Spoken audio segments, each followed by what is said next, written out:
everyone and welcome to vlog number 5. This episode I'm going to introduce you to some more amazing guests that we've been lucky enough to interview for the podcast. I bring you behind the scenes to show you everything that's going on here at Rebelhead HQ. We hit the streets to demonstrate that great entrepreneurship can be found anywhere, and of course I share my startup lesson of the week. Today, my lounge is being turned into a makeshift TV studio.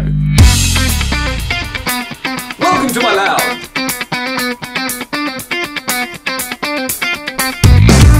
Because we are interviewing Katie King.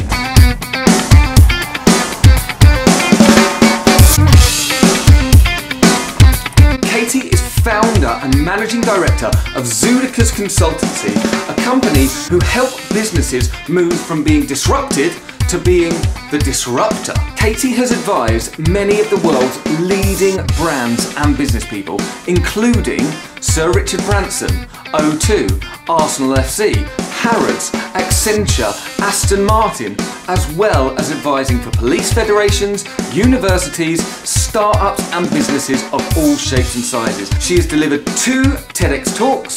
She is a regular commentator on BBC TV and BBC Radio and is regularly invited to speak at international conferences, seminars and events all around the world.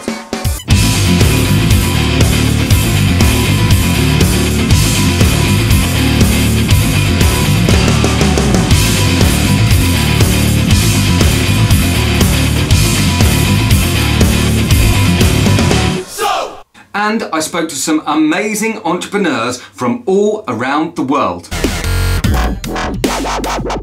Calling in all the way from Australia, I spoke to Nick Pigeon, who was winner of Sage Young Entrepreneur of the Year 2015. Nick is CEO and founder of Optimal You and nickpigeon.com. She has an MBA in Applied Positive Psychology. She has been featured in Men's Health, Women's Health, the BBC, The Times, Sky, Virgin Media, and was lucky enough to recently participate in a 3-way Google Hangout conversation with Elon Musk and Richard Branson, during which she made Elon Musk cry. We talk about this, how that came to be, and everything else in an incredible interview and podcast.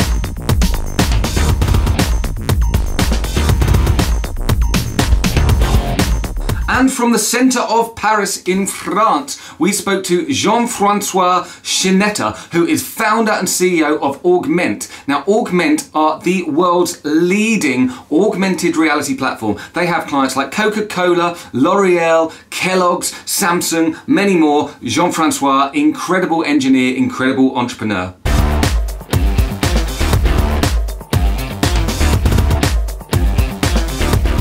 Omar Farah, calling all the way from the Big Apple, New York City. Omar has an MBA in entrepreneurship and innovation and is founder and CEO of a tech company called Chip.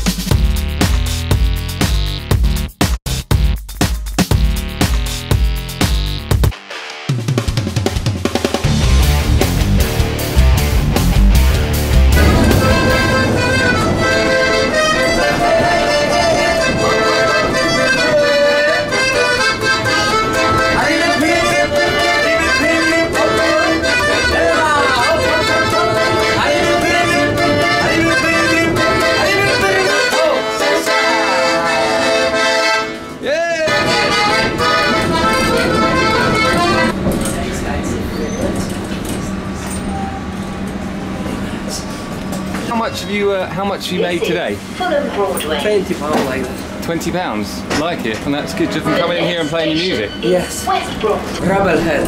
Yeah. See ya. One of the troubles with having a startup is that when you're out and about on the road, meetings can cancel. So I have just had someone cancel on me at the last minute. What I'm going to do is I'm going to go and set up shop in a coffee shop, got my laptop and just crack on with work as though I was at home as normal. South Kensington, it's quite an inspirational place. Beautiful houses, beautiful cars, a nice place to soak up. do some work and just look around and go, this is what we're working for.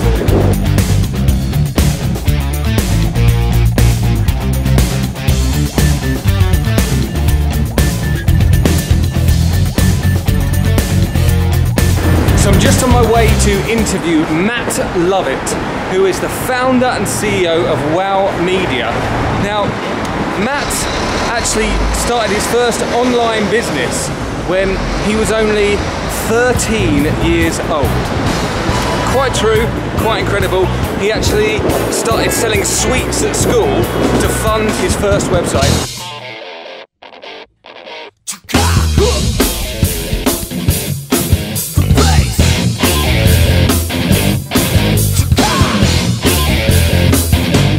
He won Business Person of the Year 2015.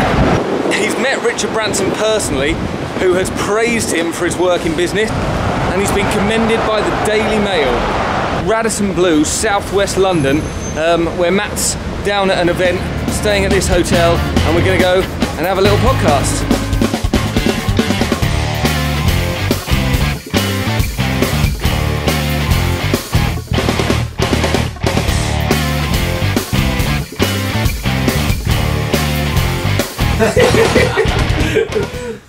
In 15 seconds or less, what advice would you give to anyone listening to this who wants to be an entrepreneur? I'm going to steal some more sweets on my way out. A bit disappointed that all the sweets have gone, so I'm having to go for a bit of water instead.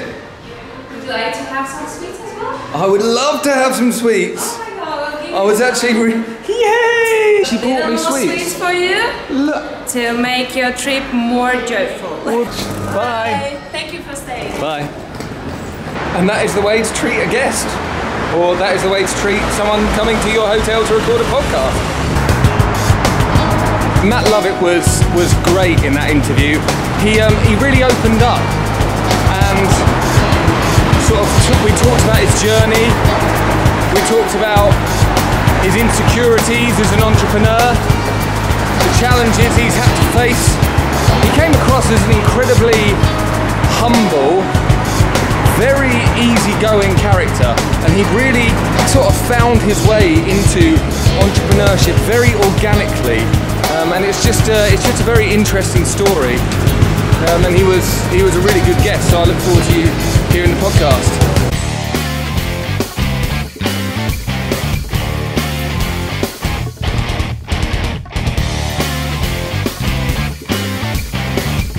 My startup lesson of the week this week is all about the 80-20 rule, otherwise known as Pareto's principle. Now, this is a principle that dictates that 20% of anything we do yields 80% of the outcome.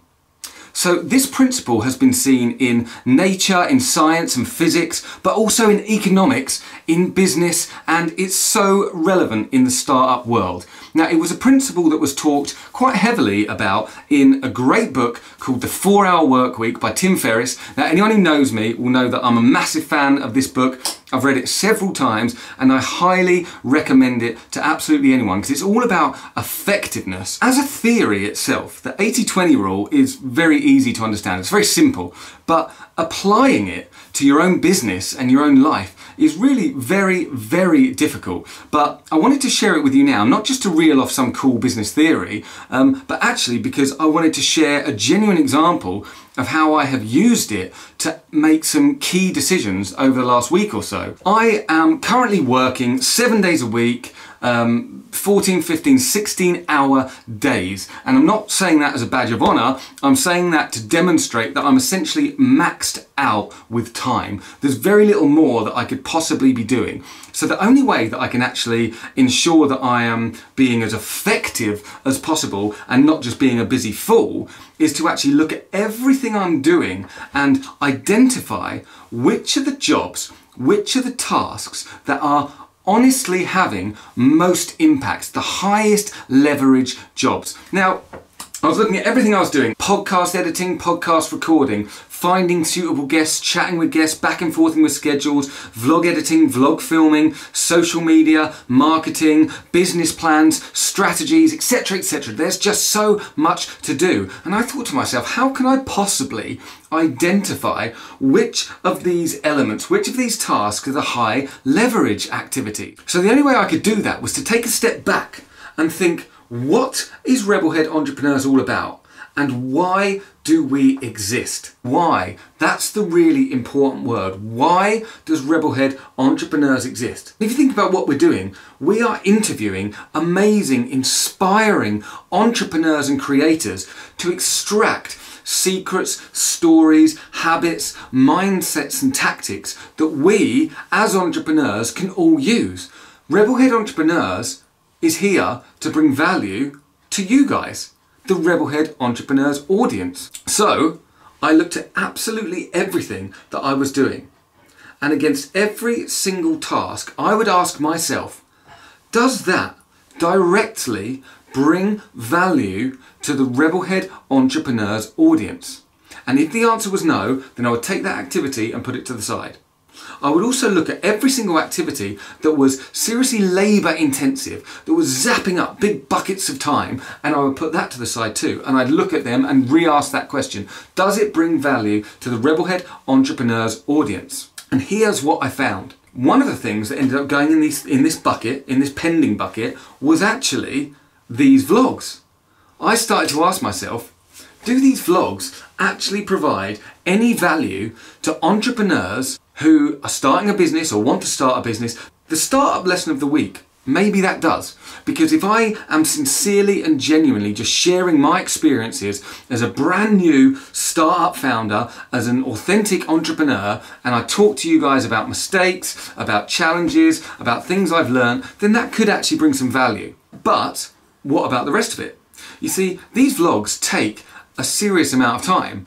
So I've actually decided that from now on, for the short term, while time is still incredibly pressing and I haven't got the budget or the free time to be able to actually spend on putting these all singing, all dancing vlogs together, that I'm going to strip it down. I'm going to make it less polished, and it's going to be more about just sharing a startup lesson. When you are working as a solo entrepreneur, you have to think about what jobs you can remove, what jobs are not absolutely mission critical, and what jobs are the ones that are going to really move the business forward. So that is my startup lesson of the week. In summary, you need to use the 80-20 rule to identify the important tasks, but also to remove the wheat from the chaff. You've got to be ruthless, being able to say no to certain things, being able to cut certain tasks out of your schedule is just as important as being able to identify those that are really important. 80-20 rule, Pareto's principle. I hope that has been helpful in some way, shape or form. Thank you very much for watching, everyone. Thank you very much. Please subscribe to the YouTube channel below. Follow us on Instagram at Rebelhead Entrepreneurs, and check out www.rebelhead.co if you want to sign up and find out when the podcast will be launched.